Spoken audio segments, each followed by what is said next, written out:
It's a time of the year where I cannot keep up with the news. I'm up at 4 o'clock in the morning doing this news update because I got this email later in the day yesterday regarding the best-selling vehicle in America, or at least it was last year, beat out the F-150. I'm talking about the Toyota RAV4. The new 6th gen is upon us. Check out all my videos of my driving impressions on the different trim levels in Arizona last month. But what I need to discuss today is very important. This is the pricing. Well, at least MSRP. We don't know what these things are going to market for. What are dealers going to do with them? What kind of accessories will be put on them? What kind of discounts you could potentially see on them depending on the health of the car market. Shall we get into the pricing of the 2025 versus 2026 RAV4? Guys, I'm excited, but we'll get into it, I promise. But we'll also today look at other cars in the area that are coming down the hatch, either new like the RAV4 and the Cherokee, or some mainstays like the CR-V hybrid. We'll look for deals to see if the RAV4 will continue its dominance based off of its updated pricing. Drum roll, you guys ready? You guys ready? Here we go. Here is the year-over-year price differences and how much money they have gone up versus last year's counterpart. So this is a lot of fun. I was up last night doing this. I just wanted to start with setting the precedent. Last year, or should I say as a 25 model year, there was the non-hybrid models that ran alongside of the hybrid models. And there were some differences trim level, let's say LE gas to LE hybrid, like the wheels were different if I remember right, stuff like that. But now the gas model is completely phased out in the United States. It's hybrid only, 2.5 liter 5th gen hybrid system with, it's already eluding me, 225 horsepower in front wheel drive models and 235 horsepower on all wheel drive models. I'll fact check myself, guys. It's very early. And then we don't have pricing on the plug-in hybrid until spring. We knew that the plug-in hybrid would launch after. Just keep in mind the plug-in hybrids are awfully expensive. They will continue to be awfully expensive, I expect. Like the base plug-in hybrid costs more than the top of the line limited, for example. At least it did previously. Just keep in mind that the price increase for the cheapest model versus the new cheapest model, we have a $2,100 price increase from last year's base LE gas models to this year base LE hybrid model. It's a huge jump, all right, in pricing versus the gas models last year. But you could be saying, Kirk, I mean, that's how it was even in the 25 model year. If you looked at a gas model versus a hybrid model, there's about a $2,000 price difference, sometimes more, and that's exactly right. But you don't have that gas option anymore. Some people are going to be upset about that. Some people are just going to be like, I don't care. The hybrid's better. I'm happy to pay an extra $2,000 for better fuel economy, better power. I just wanted to clear the air there with the entry level. It's more expensive to get into a RAV4 now due to it being hybrid only. However, Toyota, in their wisdom, has made front-wheel drive hybrid RAV4s a reality, at least finally for the United States. I'm sure in other markets they got front-wheel drive hybrid. But that has reduced prices nicely. All-wheel drive is nice. It's great. Like it handles a little bit better when you're powering out of a turn in my testing in Arizona. It will take away efficiency just a little bit, and it will add money. For the most part, front-wheel drive is going to be okay for the vast majority of people. And I know in my area, all-wheel drive is hardly ever spec'd down here. Toyota will send mostly front-wheel drive RAV4 hybrids down here instead of all-wheel drive ones. All right, so I wanted to mention that the all-wheel drive cost last year, meaning gas model to gas model front-wheel drive to gas model all-wheel drive, because the hybrids last year And for the previous generation, they were all-wheel drive standard, so you didn't have that option. But you did have the option on the gas models, and it costs you $1,400 on a gas model to add all-wheel drive. That cost has remained the same, but for the hybrids. Okay, so no jump in cost to get all-wheel drive. Now, you can argue that this all-wheel drive isn't as effective as mechanical all-wheel drive, but I would also argue that it's far more efficient and it requires less maintenance due to this e-axle to provide all-wheel drive. So I'm a big fan of all-wheel drive in vehicles like this versus like, you know, off-roading vehicles, for example. All right, that hybrids would struggle to send the power needed to the rear wheels in many cases for a true off-roader. But as I pointed out in my driving the Woodland 2026 model, is that the hybrid system is really good off-road. Really, the hybrid system is not the limiting factor off-road for the RAV4. It's the ground clearance. Okay, and the approach and departure angles, the breakover angles, that sort of thing. It needs to be lifted a little bit more for better off-roading. And maybe there'll be kits out there for people to slap on their Woodland models for better off-roading. So let's get into LE. LE, it's actually $950 cheaper, as I wrote right here. The cheapest hybrid this year is $950 cheaper than it was last year. So your barrier of entry for the hybrid has gone down about $1,000. Now, I have to also point out DHP, destination handling and processing, has gone up $55. It's more like $895 that still about $1,000, about $900 less to get a front wheel drive 26 model versus an all-wheel drive 26 model LE. Hopefully that made sense. But when we compare all-wheel drive to all-wheel drive here, the RAV4 has gone up $450, but if you add the $55 here, it's $505 versus last year. What are you getting for that? Well, I think it's okay because check out what we're getting. LE gets a bigger screen. It gets way better software. So much better software. You also have a built-in drive camera. Pretty sure on all grades, kind of like so you don't have to go buy a dash cam. So that's pretty cool. You have Toyota Safety Sense 4.0, so the newest safety systems, and you have Toyota's latest hybrid system. So you're going from 4th gen to 5th gen, which gives you smoother operation, quieter operation, more efficient operation, and more powerful operation, all for just $450. I would say that's a win. That's an easy buy, assuming there aren't going to be markups or anything like that. I can't prophesy what it's going to be like for your local dealer. XLE, there's no XLE trim. We only have XLE Premium. Okay. And I think XLE Premium gets automatic lift gate. Maybe the last one did. I don't remember off the top of my head. But anyways, XLE Premium all-wheel drive, guys, $37,500. Seems like a lot, but it's only $250 more than the previous year. And then keep in mind, all these things, like the LE, the XLE also gets a bigger screen, better software, better safety, and upgraded 5th gen. For only $250 more, that sounds like a win. Now, I think this is a bit strategic, bit greedy from Toyota to not offer a standard XLE. That's just my opinion. Will they? Maybe, depending on how things go with sales. They could fill out an XLE trim with no premium added to it. So we'll see.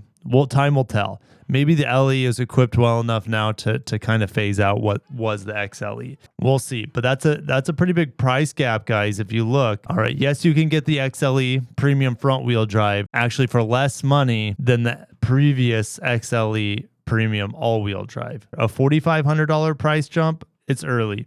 You go from about $31,900 to $36,100. Okay, so that's a $4,200 price jump. That's a pretty big price jump from trim level to trim level. $4,200 here. All right, from LE front wheel drive to XLE Premium front wheel drive. LE is going to have cloth seats, which are actually a win for me in my super hot climate. Or the XLE Premium has, I think, heated, what do they call it? Softex, I think. Gosh, I haven't, you guys will correct me on that. So the SE model front wheel drive is cheaper than, let's see here. Am I reading this right?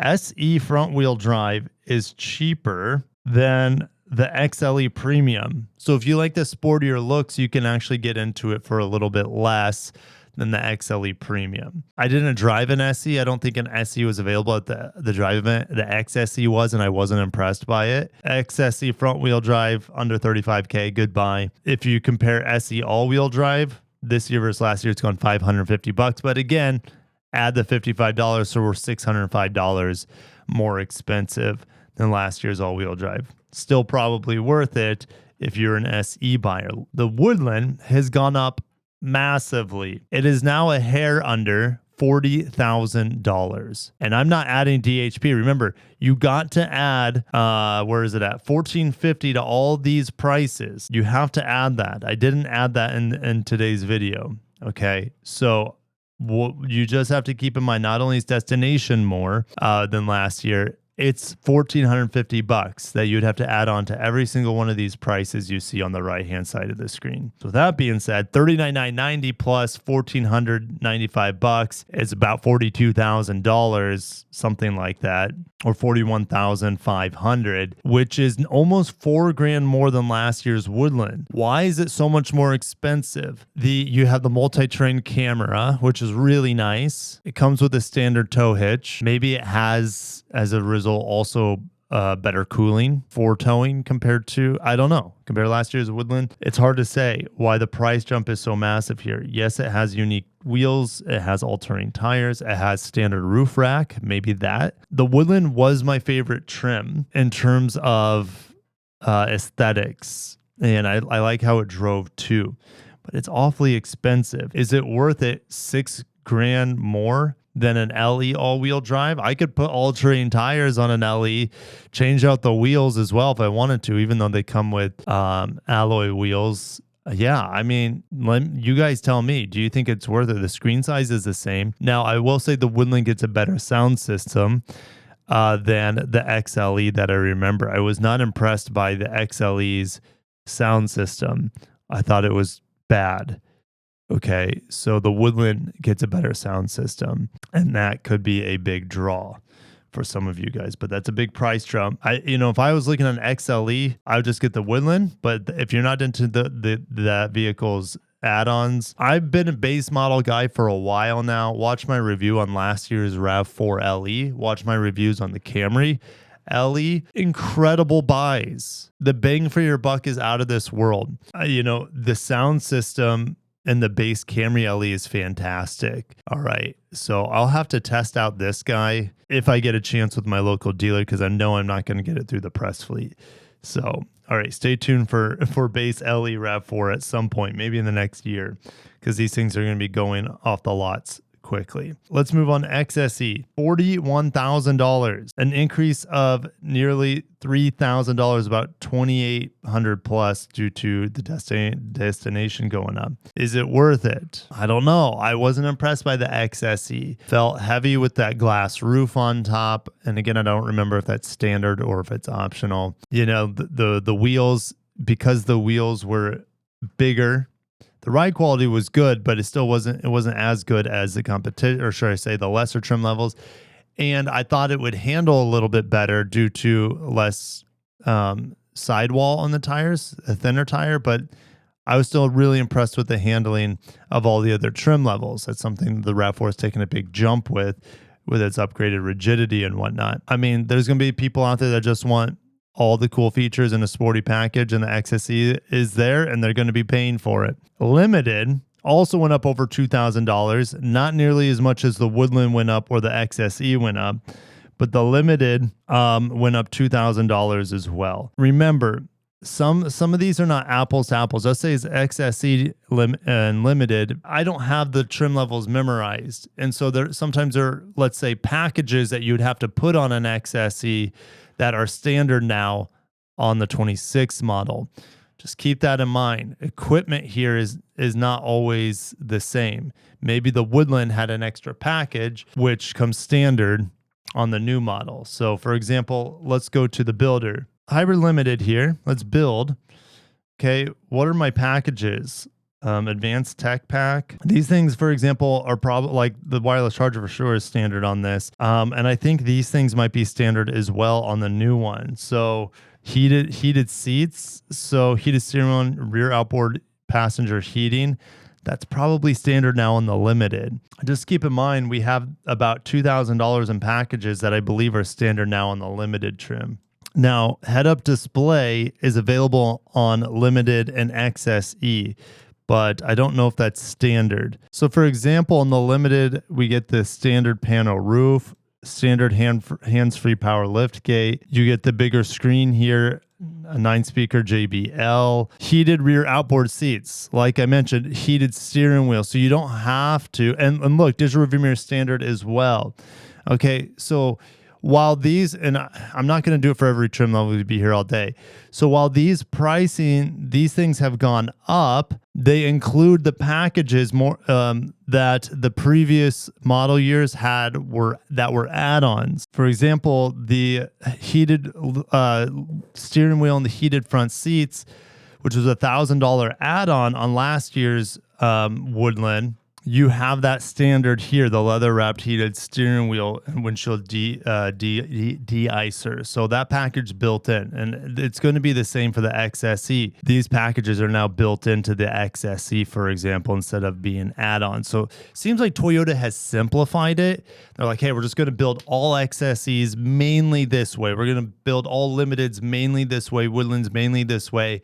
Now, it's still, the Woodland took a huge jump, but there's a lot of extra equipment and cool things on this vehicle than last year's Woodland. All right. They really put much more attention on this model. I still think it's probably the coolest RAV4 trim level, but it's not the best buy. Go put all-terrain tires on an LE all-wheel drive, and it's going to be just as capable as the Woodland doesn't even have underbody protection, for example. So you can get roof racks on an LE, I believe. They might. I wouldn't be surprised if the roof rails were on XLE and above, to be honest, because that's been a thing in the past. So let's go ahead and look at sales for the RAV4 so far after October. It's up 2.1% on an end-of-life generation. They've sold almost 400,000, all right, but they're pacing about 40,000 a month. They're not going to be able to pace 40,000 a month, and they switch production over, all right? So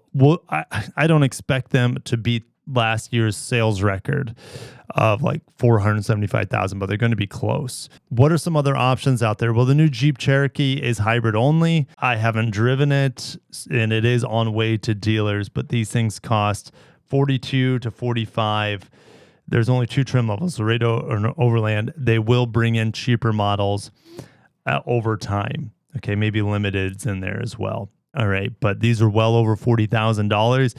Those prices, it's not going to do well against the king of the segment, the RAV4. Speaking of the RAV4 here, these are all the hybrids that I have pulled up. All right, you're actually seeing some price drops on it, but this is like a top of the line SE model here, and this might even be a plug-in hybrid image, so I don't know what's going on there. But yeah, hybrid LE down here for 30. Let's see if the LE hybrids are being discounted. Oh my goodness, check that out, 30,000. These things MSRP, assuming you're gonna have add-ons and whatnot, right? So that bumps the 30 to the MSRP up, but it is being discounted to where it should be selling in the low 30s. Still, Camry, you can get it under $30,000. It's a better buy, in my opinion. But the RAV4 is successful for a reason. You know, the CRV, you name your price. Look at the availability on the CRV, over 1,800. If we go back to the RAV4 hybrid, there's only 500. These cars are both huge volume sellers, but look, the volume availability of the CRV is 3 times that of the RAV4. The hybrid CRV is fantastic in its own ways and its own strengths and weaknesses compared to the RAV4. But when you have this sort of inventory, you're going to be able to name your price, and you're going to be able to get really, really good discounts. So like sport front wheel drive here, lowest price. Is it going to be as low as the RAV4s? No, but holy cow, still 35 grand, I think, is a good buy for a sport CRV. All right, what about the CX-50? Well, the CX-50 is not getting Toyota's new 5th gen hybrid. So for me, this would have to be cheaper than a RAV4, new RAV4 as it is. All right, but look, almost a $5,000 discount there. You can get the wow. Look at this. This is a hidden gem on the market right now. Look at these discounts, $4 or $5,000 discounts on CX50 hybrids. It's a better looking RAV4 hybrid. Rear suspension isn't as good as the RAV4, but the interior is nicer. So this is a really good option. Really enjoy the CX50 hybrid.